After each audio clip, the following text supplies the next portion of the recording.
চাইলে তুই আর চোখে চাইছি তোর ওই দু চোখ আর তোকে ভাল লাগে চাইলে তুই আর চোখে চাইছি তোর ওই দু চোখ। মর্নিং এভরিওয়ান, এখন সকালে চা বানাচ্ছি আমি এদিকে, আর বাবাইয়ের জন্য পাস্তা বানাচ্ছি। বাবাই পাস্তা খাবে বললো, বাবাইকে পাঠিয়েছি এখন দোকানে ডিম আনতে, ডিম নেই ঘরে।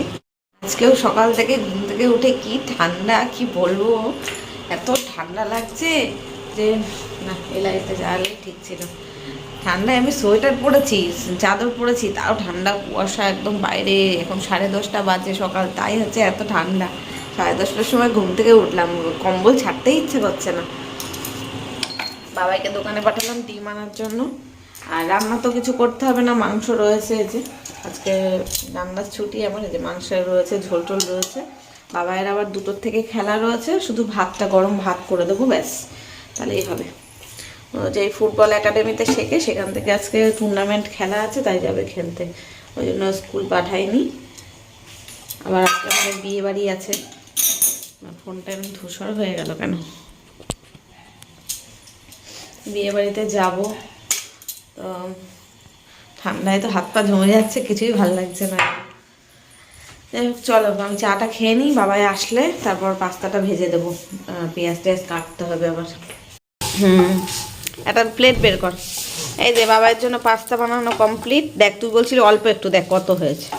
এবার খেয়ে পারবি না, তুই খেয়ে পারবি না। দে প্লেট বের কর, প্লেট বের কর। ভাজলে বেশি হয়ে যায় না, সেদ্ধ করার সময় অল্প দেখাচ্ছিল।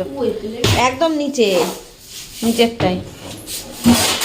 স্টিলেরটা দে, হ্যাঁ হ্যাঁ ওইটা দে, ওইটা দে, স্টিলেরটা দে, গরম না এটা, স্টিলেরটা দে। এই তো সাইডে স্টিলেরটা পড়ে গেল, এই তো। আরে এই যে, হ্যাঁ ওটা না, ওর পরেরটা স্টিলের। হ্যাঁ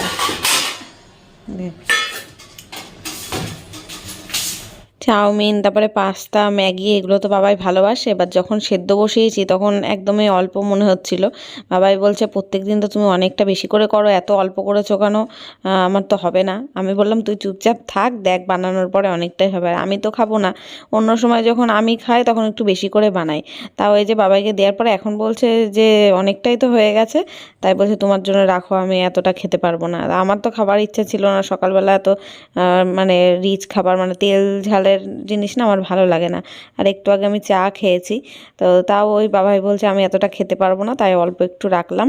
আর সস দিয়ে আমি মেখে নিয়েছি, তারপরে আবার বলছে সস দিতে, তাই আবার ওরটাই উপর থেকে একটুখানি সস দিয়ে দিলাম। এখন আমি রান্না বসিয়ে দিলাম, সকাল সকালই বসালাম, যাতে রান্না তো হবে না কিছু, একটু ডাল সেদ্ধ করেছি, মাংস আছে, এই যে ডাল সেদ্ধ করছি, ভাত অনেকটা ছিল রেখে দিলাম। আর এই যে চাল ধুয়ে নিয়েছি, বসাবো ভাত। ডাল সেদ্ধ হয়েই গেছে, নামিয়ে নিই। ডালে আর ফোড়ন দেবো না, একদম অল্প করে একটু পেঁয়াজ দিয়ে কাঁচা লঙ্কা দিয়ে ডাল সেদ্ধ করলাম, লবণ হলুদ দিয়ে।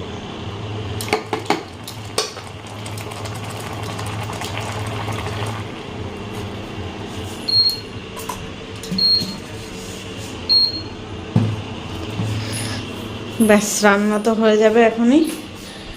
আর ঘরের কাজ বাকি রয়েছে এখন, আমার ঘরের কাজগুলো করে স্নান করব।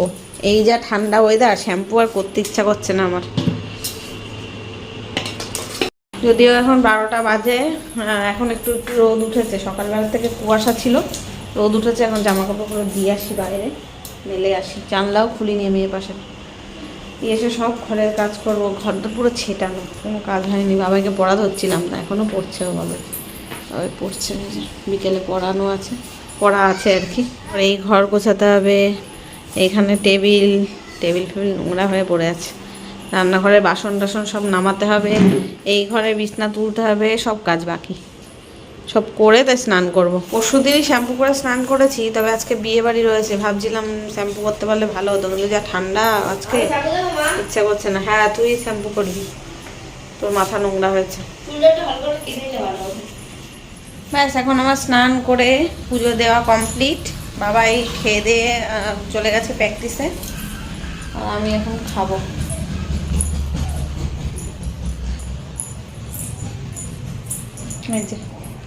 পুজো দিয়ে দিয়েছি, এখন একা একা খেয়ে নিয়ে আর কি করবো, খেয়ে নিয়ে এডিট করতে হবে, এডিট করে ভিডিও পোস্ট করব। আর শ্যাম্পু আর করলাম না, এমনি স্নান করে নিলাম ঠান্ডা ঠান্ডা ওয়েদারে। যদিও এখন রোদ উঠেছে, এখন ঠান্ডা ওয়েদারে আর ভালো লাগছে না শ্যাম্পু করতে। এমনি পরশু দিনকে তো মাথা ঘষাই ছিল, শ্যাম্পু করেছিলাম, তো এখন আর না করলেও হবে। তো যাই হোক চলো, এখন আর আসছি না, একেবারে সন্ধেবেলা আসছি, দেখতে থাকো। ভাল লাগে হাঁটতে তোর হাত ধরে, ভাবনা তোর আসছে দিন রাত ধরে। তো ফ্রেন্ডস, এই যে রেডি আমি। এখন কটা বাজে জানো? 9:45 বাজে। সেই 7:30 থেকে রেডি হচ্ছি। একা একা শাড়ি পরা মানে কি ক্রিটিক্যাল ব্যাপার, যে কি বলবো। সমস্ত কিছু, এই হাড়গুলোর পেছনের হুকগুলো লাগানো, চুল বাঁধা, শাড়ি পরা, কুচি ধরা, সব একা করেছি। আর আজকে আমি একটা অন্যরকম স্টাইলে শাড়ি পরেছি, যদিও আমি দেখাতে পাচ্ছি না ঠিকভাবে। এই যে দেখি, ওই ঘরে গিয়ে মানে আয়নার সামনে দেখাবো, দাঁড়াবো এইখানে দেখাই। এই যে একটু অন্যরকম স্টাইলে শাড়িটা পরার চেষ্টা করেছি, তো জানি না কেমন কি হয়েছে, ভালো লাগছে কি না। এই যে এইভাবে, তো যাই হোক কেমন লাগছে আমাকে বলো। এই যে এইভাবে সেজেছি, আর এই ব্লাউজটা দিয়েই পরলাম। আর ব্লাউজ আমাকে বানিয়ে দিয়েছে জানো তো, বিকেলবেলা এসে বাড়ি এসে দিয়ে গেল। এই দেখো, ব্লাউজ বানাতে দিয়েছিলাম, দিয়ে গেছে। তবে এইটা দিয়ে পরে দেখলাম এইটার থেকে না এই অল্টারনেট কালারের ব্লাউজটা দিয়ে বেশি ভালো লাগছে, ওই জন্য এটাই আজকে পরলাম। আর এরপরে যখন কোনো দিন এই শাড়িটা পরবো, তখন এর ম্যাচিং ব্লাউজটা দিয়ে পরবো।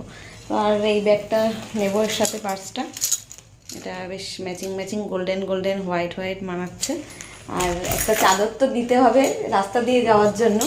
এই চাদরটা একদম নতুন চাদর, আমি আমার গৃহপ্রবেশে পেয়েছিলাম, কে যেন দিয়েছিল। এটা সুন্দর একটা চাদর, চিকচিকে চিকচিকে মতন ভাব রয়েছে গোল্ডেন আর লাল দিয়ে। এটাই নিয়ে যাব। এমনিতে বিয়ে বাড়িতে গিয়ে স্টাইল, মানে আমরা তো মেয়েরা সাজলে আর ঠান্ডা লাগে না, কিন্তু রাস্তা দিয়ে যাওয়ার সময় একটু হাওয়া লাগতে পারে, টোটোয় যাবো তো।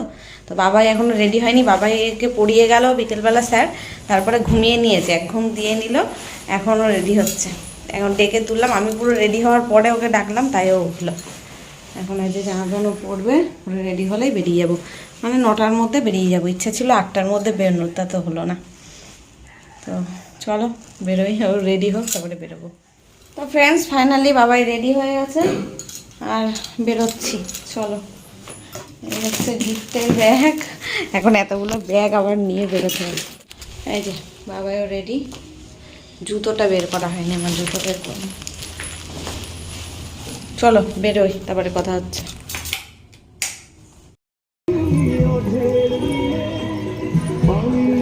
এই যে টোটো ধরে আমরা বিয়ে বাড়িতে পৌঁছেও গেছি। আর এখানে গিয়ে ভয়েস ওভার দিতে হচ্ছে, কারণ বুঝতেই পারছো বিয়ে বাড়ি বলে কথা, একটু তো গান টান বাজবেই।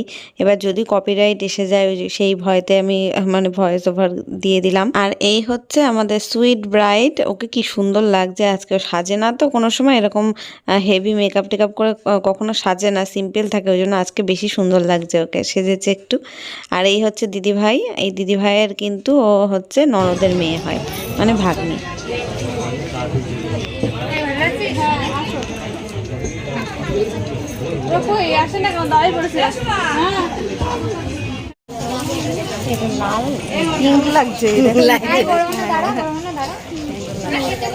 এখন বিয়ে বাড়িতে এসে কোণে দেখা হলো, গিফট দেওয়া হলো, কয়েকটা ফটো ভিডিও তোলা হলো। এবার দিদিভাই পাঠিয়ে দিল এই যে কফির স্টলে, কফি পকোড়া ছিল, আবার ফুচকার স্টলও বসেছিল, সেটা একটু বাইরের দিকে রয়েছে। তো ঠান্ডার মধ্যে না প্যান্ডেলের ভেতরে থাকতেই ভালো লাগছে, বাইরে যেতে আর ইচ্ছা করছে না। আর আমি জানো তো চাদরটা নিয়ে আসবো বললাম, কিন্তু চাদরটা নেওয়া হয়নি।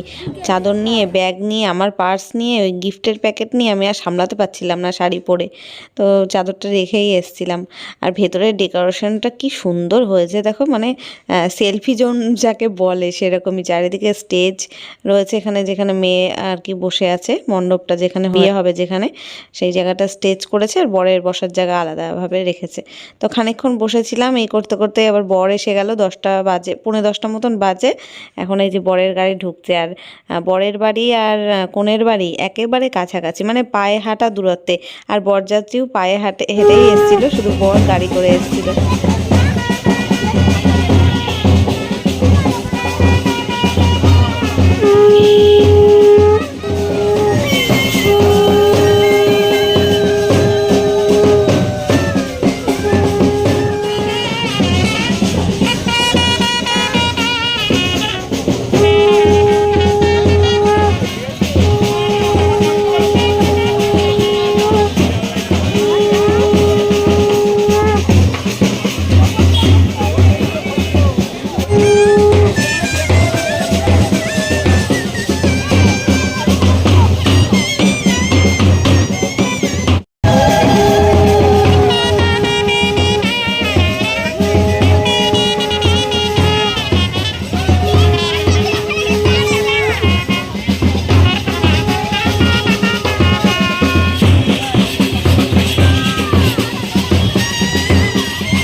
এখন এই যে বরকে গাড়ি থেকে তো নামা হলো আদর আপ্যায়ন করে বরণ করে, আর এখন গেটের থেকে শালিরা সব আটকেছে, ঢুকতে দিচ্ছে না। এখন মানে দর কষাকষি চলছে, জামাইবাবু কত দেবে আর শালিরা কত নিতে পারে, এটাই তো দেখা যাক কি হয়। আর এখানে দেখো বিয়ে বাড়ির ভেতরে কোনো লোকজন নেই, সব একদম গেটের কাছে চলে গেছে।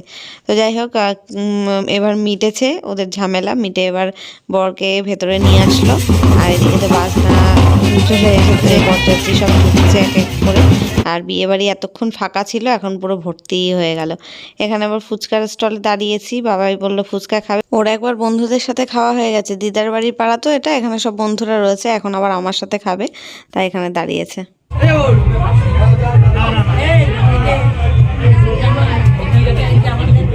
তো এই যে এখন খেতে বসে গেলাম। আর এখানে বিয়ে বাড়িতে এসে আমার ছোটবেলার এক বান্ধবীর সাথে দেখা হয়েছে, এটা বান্ধবীর মেয়ে, আর আমরা সব চারজনে একসাথে বসেছি, আমার ছেলে আর বান্ধবী। কাকা আমার ব্লগে দেখবি তোকে এবার। আর এই যে বিয়ে বাড়ির কি কি মেনু হয়েছে সেটা আর আমি মুখে বলছি না, এই যে এখানে মেনু কার্ডে লেখা রয়েছে, এখান থেকে তোমরা দেখে নাও। তবে এটা বলতে পারি সব রান্না বান্না দারুণ হয়েছিল, সমস্ত রকম আইটেমই ভালো হয়েছিল। তো আমরা যদিও খুব সামান্য খেয়েছি, আসলে আগেই ওই যে কফি পকোড়া ফুচকা এসব খেয়ে সবার পেট ভরা, কেউ কিছুই খেতে পারিনি। বাবাই তো একেবারেই কিছু খায়নি, বাবার শরীরটা খুব খারাপ করছিল, ও মানে দুবার করে কফি খেয়েছে, তারপরে মানে তার সাথে পকোড়াও নিয়ে খেয়েছে, আর ফুচকাও খেয়েছে দুবার। এবার এইসব খেয়ে ওর মনে অ্যাসিডিটি হয়ে গেছে, আর খেতে বসে কিছুই খেতে পাচ্ছিল। এই যে আমি তো এপাশে বসেছি, বাবাইকে আমি সাজছিলাম যে তোকে এক পিস মাংস দেবো, বাবাই রাইস নিয়েছে আর মাংস নেয়নি, মানে কিচ্ছু খায়নি, কিচ্ছু না। ছেলেটা একদম পুরো রাতই না খাওয়া মতন, ওই যে ওই কফি আর ফুচকা খেয়েছে, ওই যে টক জল আর দুধ একসাথে হয়ে মানে অ্যাসিড হয়ে গেছে ওর। আর কিচ্ছু মানে খেতে বসে না মিষ্টি না চাটনি পাঁপড় ওর এত ভালোবাসে সেটাও খেতে পারেনি, এক পিসও মাংস খায়নি। একটুখানি ডাল দিয়ে ফার্স্টে যেই ভাত মেখেছিল সেটাই ওই নাড়াচাড়া করে একটু খেয়েছে, তারপরে রাইস নিয়ে রাইসটাকেও খায়নি, আর মাংস নেয়নি, মাছ নেয়নি, আর কিচ্ছু না, মানে কিচ্ছু খায়নি ও। আর সারা বিয়ে বাড়িতে তো ও বন্ধুর সাথে ঘুরেছে, আমার সাথে ছিলও না, আমি দেখিও নি ও কি খেয়েছে না কি খেয়েছে। হ্যাঁ ওগুলো প্রি ওয়েডিং শুটে তুলেছে ওরা, ওই তো হ্যাঁ আমি দেখেছি। এনে মাম্মা তুলে দেখ, এরা নিশ্চয় পাইতে লাগাবে, এই কোন দিকে ক্যামেরা। তো ফ্রেন্ডস এই যে এখন অনেক রাত, 12:30 বাজে, অনেকক্ষণ আগে চলে এসেছি বাড়িতে, প্রায় 11টার সময়। তারপরে এসে যে ভিডিওটা কন্টিনিউ করব ভুলে গেছিলাম, তো দেখতেই পাচ্ছ ফ্রেশ হয়ে নিয়েছি, চুল টুল বেঁধে নিয়েছি। মা আর বাবাই ওই যে, বাবাই তো অলরেডি নাক টানছে কম্বলের তলায়, আর আমিও এখন শুতে যাব, ঘুম পাচ্ছে প্রচণ্ড। তো চলো ভিডিওটা আজকে এখানেই শেষ করছি, দেখা হচ্ছে কালকে নতুন ব্লগের সাথে। আজকের মতো টাটা, গুড নাইট।